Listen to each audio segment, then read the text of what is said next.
આ વિડીયોમાં આપણે જોઈએ રિપ્લેસમેન્ટ મોડલ્સ. તો રિપ્લેસમેન્ટ મોડલ્સની અંદર સૌથી પહેલાં આપણે નક્કી કરીએ કે કોઈ બી વસ્તુ હોય, કોઈ પ્રોડક્ટ આપેલી હોય તો એને રિપ્લેસ કરવાની જરૂર કેમ પડે અને ક્યારે એ રિપ્લેસ કરી શકાય. તો જેમ કે કોઈ બી વસ્તુ આપણી કોઈ કામ પરફોર્મ કરતા હોઈએ, જેમ કે કોઈ વ્યક્તિ જોડે આપણે કામ લેતા હોઈએ, અથવા તો કોઈ મશીન્સ હોય, કોઈ ઇક્વિપમેન્ટ્સ આપેલા હોય, અથવા તો મશીનના કોઈ પાર્ટ્સ આપેલા હોય. તો આવી બધી જે વસ્તુ હોય કે જેની જોડેથી આપણે કામ લેવાનું હોય. હવે ટાઈમની સાથે શું હોય કે દરેક વસ્તુને ઘસારો અડતો હોય અને ધીરે ધીરે એની જે કામ કરવાની કેપેસિટી હોય, એની જે એફિશિયન્સી હોય એ ઓછી થતી જાય. તો એવો કયો ટાઈમ હોય કે જ્યારે આપણે કોઈ બી વસ્તુને રિપ્લેસ કરીએ નવી વસ્તુથી. કારણ કે મેન્ટેનન્સ કોસ્ટ જે આપણી હોય એ ઘણી વખત કેવી થઈ જાય, વધી જાય. કોઈ વસ્તુને સડનલી આપણે ચેન્જ ના કરી દઈએ, બરાબર. માની લો કે થોડી ઘણી બગડી હોય તો એની અંદર આપણે શું કરીએ, એનું રિપેરિંગ કરાવીએ અથવા તો એને સરખું કરાવીએ, એને ગમે તે રીતે સેટ કરી દઈએ.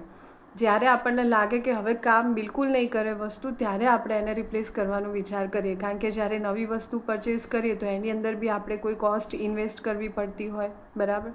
એટલે બધાની કેપેસિટી હોય નહીં કે ભાઈ આપણે નવી વસ્તુ તરત પરચેસ કરી લઈએ. તો રિપ્લેસમેન્ટ મોડલ જે આપેલા છે એ આપણને શું બતાવે કે પોલિસી બતાવે કે આપણે કઈ પોલિસીને ધ્યાનમાં રાખીને, કયા કયા એના જે રૂલ્સ હોય એને ધ્યાનમાં રાખીને આપણે કોઈ બી વસ્તુને કયા ટાઈમે રિપ્લેસ કરીએ તો જેનાથી આપણને જે એની કિંમત હોય એ પ્રોપરલી મળે. મતલબ કે સરખી એની જે કિંમત હોય વસ્તુની એ મળે, બરાબર. તો આપણે કોઈ બી વસ્તુ યુઝ કરતા હોઈએ તો એની અંદર જે ઘસારો અડવાથી વસ્તુની એફિશિયન્સી અથવા તો કામ કરવાની જે કેપેસિટી હોય ઓછી થાય. જો આપણે ઇલેક્ટ્રોનિક્સની વસ્તુઓની વાત કરીએ, જેમ કે ફ્રીજ લઈએ, ટીવી લઈએ અથવા તો એ ટાઈપની બીજી કોઈ બી વસ્તુ આપેલી હોય, તો એની અંદર એ ફિક્સ ના હોય, એને કોઈ એવો ઘસારો ના અડતો હોય. પણ કોઈ વખત એવું કોઈ ટેકનિકલ ફોલ્ટ આવી જાય એમાં, અથવા તો ઘણી વખત આપણે જોઈએ કે આપણા જે વોલ્ટેજ હોય, પાવર હોય, એની અંદર એ વોલ્ટેજ વધઘટ થતા હોય તો પણ ઘણી વખત એના લીધે શું થાય કે વસ્તુ હોય આપણી બગડી જાય, કામ કરવાની બંધ કરી દે, મતલબ કે કમ્પ્લીટલી ફેલ થઈ જાય. અથવા તો પછી કોઈ એવી વસ્તુ હોય, કોઈ એવી પ્રોડક્ટ હોય કે જે તૂટી ફૂટી જાય તો બી એ કામ કરવા માટે મતલબ કેપેબલ હોય નહીં, આપણે એનું શું કરવું પડે, રિપ્લેસ કરવું પડે. તો કન્ડિશન્સ આપણે જોવી પડે કે કઈ કઈ કન્ડિશનની અંદર આપણે એને રિપ્લેસ કરી શકીએ, અથવા તો ખાલી એને જે મેન્ટેનન્સ કોસ્ટ હોય, એને મેન્ટેન કરવાની જે કોસ્ટ હોય એનાથી બી આપણું કામ ચાલી જતું હોય તો પછી આપણે એ કન્ડિશનમાં ચલાવી લઈએ. પણ છેલ્લે એવું લાગે કે ભાઈ હવે બિલકુલ એ જે પ્રોડક્ટ હોય અથવા તો જે વસ્તુ હોય એ બિલકુલ કામ નહીં કરે, એ કન્ડિશનની અંદર આપણે શું કરીએ કે એને રિપ્લેસ કરવાનો વિચાર કરીએ. તો એ વખતે આપણે અમુક જે એના જે ક્રાઇટેરિયા હોય, જે પોલિસી હોય એને ધ્યાનમાં લઈને રિપ્લેસ કરીએ તો એનાથી આપણને શું થાય કે થોડો ઘણો બેનિફિટ થાય, એની ટાઈમ સેલ કરી દઈએ વસ્તુ એના કરતાં, બરાબર.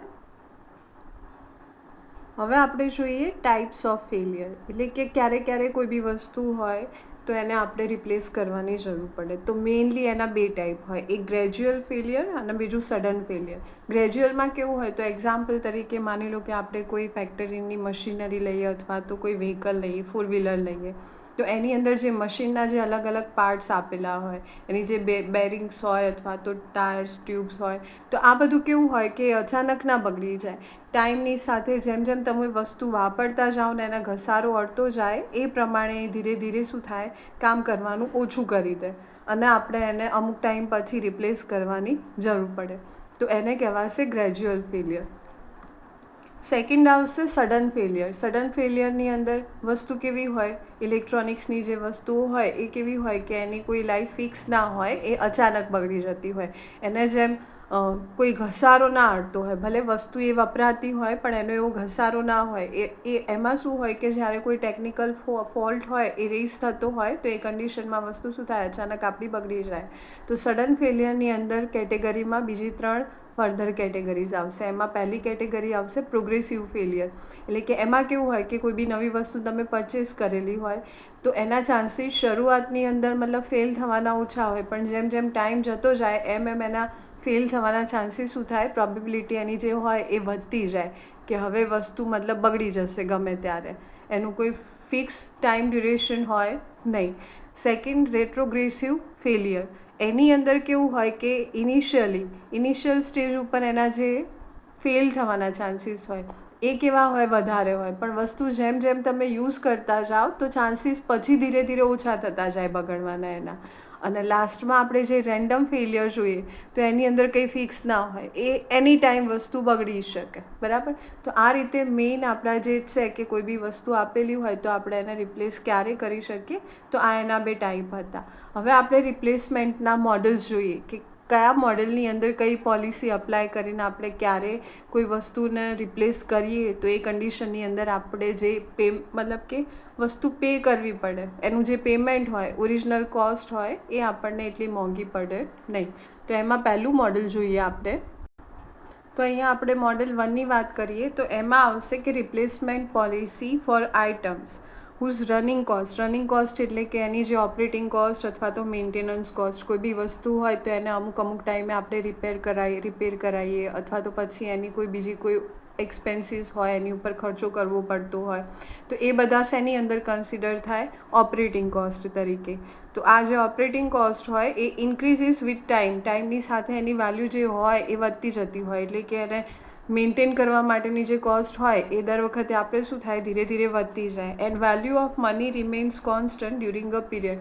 અને પૈસાની જે વેલ્યુ હોય એ ડ્યુરેશન, એ ગાળા દરમિયાન કેવી હશે, કોન્સ્ટન્ટ, જે પોસિબલ છે નહીં. પણ આપણે પહેલાં મોડલની અંદર એવું અઝમ્પશન કરીને ચાલીએ કે હાલ કોઈ વસ્તુની કિંમત માની લો કે 100 રૂપિયા હોય તો 5 વર્ષ પછી અથવા તો 10 વર્ષ પછી પણ એ જ વસ્તુની કિંમત 100 રૂપિયા હશે, એવું ક્યારેય પોસિબલ નથી. મોટાભાગે શું હોય કે પૈસાની જે વેલ્યુ હોય એ ધીરે ધીરે ઘટતી જાય ટાઈમની સાથે, અને વસ્તુ હોય એ મોંઘી થતી જાય, એટલે કે મોંઘવારી હોય વધતી જાય. જે વસ્તુ આજે તમે 100 રૂપિયામાં ખરીદતા હો તો 2 વર્ષ પછી એના જ વસ્તુ તમે 200 રૂપિયા આપશો ખરીદવા માટે, બરાબર. આપણે વ્હીકલની વાત કરીએ તો અત્યારે તમે જોઈ શકો કે જે આપણા 2 વ્હીલર્સ હોય તો એના ભાવ પહેલાં તમને જે 40 અથવા તો 50 હજારની અંદર મળતું હતું, હાલ એનો ભાવ લાખ રૂપિયા થઈ ગયો. તો તમે જોઈ શકો પૈસાની વેલ્યુ કેટલી ઘટતી જાય. તો અહીંયા આપણને એવું કીધું કે આપણે એક એવી રિપ્લેસમેન્ટ પોલિસી રેડી કરવાની કે જેની અંદર પૈસાની જે વેલ્યુ હોય એ ટાઈમની સાથે કોન્સ્ટન્ટ રહેતી હોય એવું ધારીને આપણે ચાલવાનું, જે પોસિબલ નથી, કારણ કે એની વેલ્યુ સતત શું થાય, બદલાતી રહે. અને એ જે બદલાતી રહે એ આપણે સેકન્ડ મોડલની અંદર જોઈશું. તો હવે આપણે મોડલ 2 થોડું ડિસ્કસ કરી લઈએ. મોડલ 2ની અંદર આપણે જોઈએ કે replacement policy for items whose running cost increases with time. એ તો વધવાની જ, દિવસે દિવસે કોઈ બી વસ્તુ તમે લીધેલી હોય તો એની પાછળ જે ખર્ચો થતો હોય એને ઓપરેટ કરવા માટે અથવા તો એને એઝ ઇટ ઇઝ રાખવા માટે, એ શું થાય, વધતો જાય. But value of money changes with constant rate during a period. પણ અહીંયા આપણે સેકન્ડ મોડલની અંદર શું જોઈશું કે જે પૈસાની વેલ્યુ હોય એ બદલાતી રહે. જે પ્રમાણે આપણે વાત કરીએ કે માની લો કે તમારી પાસે હાલ 100 રૂપિયા હોય, હવે એને તમે 1 વર્ષ માટે 10% લેખે વ્યાજે મૂક્યા, તો 1 વર્ષ પછી તમને એની વેલ્યુ કેટલી મળશે, તો 10% વ્યાજ એટલે કેટલું થાય, 100 રૂપિયા ઉપર 10% વ્યાજ 10 રૂપિયા, એટલે કે આજે જે વસ્તુની કિંમત 100 રૂપિયા હતી એ 1 વર્ષ પછી એની કિંમત કેટલી થઈ જશે, 110 રૂપિયા. તો સેકન્ડ મોડલની અંદર આપણને એવું કહે છે કે જ્યારે કોઈ વસ્તુની કિંમત હાલ જે 100 રૂપિયાની હોય અને ફ્યુચરમાં એ જ વસ્તુની કિંમત આટલા ટાઈમ પછી આટલી થઈ જાય, એટલે કે 1 વર્ષ પછી 110 રૂપિયા, કેટલા ટકા લેખે, 10% લેખે. તો આપણે સેકન્ડ મોડલની અંદર શું કરીશું કે જે ફ્યુચરની વેલ્યુ હોય એને પ્રેઝન્ટમાં લાવીશું, જેને કહેવાશે પ્રેઝન્ટ વેલ્યુ ફેક્ટર. એટલે કે માની લો કે આજથી 2 વર્ષ પછી કોઈ બી પ્રોડક્ટ આપણે લઈ લઈએ અને એનો ભાવ જો 2000 રૂપિયા હોય તો હાલની તારીખમાં અત્યારે આપણે એને કેટલા રૂપિયામાં પરચેસ કરી શકીએ, તો એ વસ્તુ માટે આપણે યુઝ કરીશું પ્રેઝન્ટ વેલ્યુ ફેક્ટર અથવા તો પ્રેઝન્ટ વર્થ ફેક્ટર, બરાબર. એ તમને ખ્યાલ ના આવે તો એની ફોર્મ્યુલા આપણે પાછળથી જ્યારે ડિટેલમાં મોડલ જોઈએ એના એક્ઝામ્પલ્સ એ વખતે જોઈશું. હવે એક્ઝામ્પલમાં કઈ ટાઈપનું પૂછાય તો જો 2 અલગ અલગ ટાઈપના પૂછાશે. એક તો તમને એવું આપેલું હોય કે જ્યારે આપણે કોઈ પ્રોડક્ટની કમ્પેરિઝન કરવાની હોય, પ્રોડક્ટ તો આપણે સેમ લેતા હોઈએ પણ અલગ અલગ કંપનીની હોય, એટલે એની જે વાપરવાની મતલબ કે જે કેપેસિટી હોય, માની લો કે કોઈ વસ્તુ આટલો ટાઈમ ચાલતી હોય અને સારી એવી બ્રાન્ડેડ વસ્તુ હોય તો એના કરતાં વધારે ટાઈમ ચાલે. તો માની લો કે આપણે એક જ ટાઈપની વસ્તુ પરચેસ કરી, પણ કોઈ વસ્તુ હોય એ 3 વર્ષ ચાલતી હોય અને કોઈ વસ્તુ હોય કે જે 4 વર્ષ ચાલતી હોય, તો 3 વર્ષવાળી વસ્તુ ખરાબ થઈ જાય એટલે 3 વર્ષ પછી આપણે એને રિપ્લેસ કરવી પડે.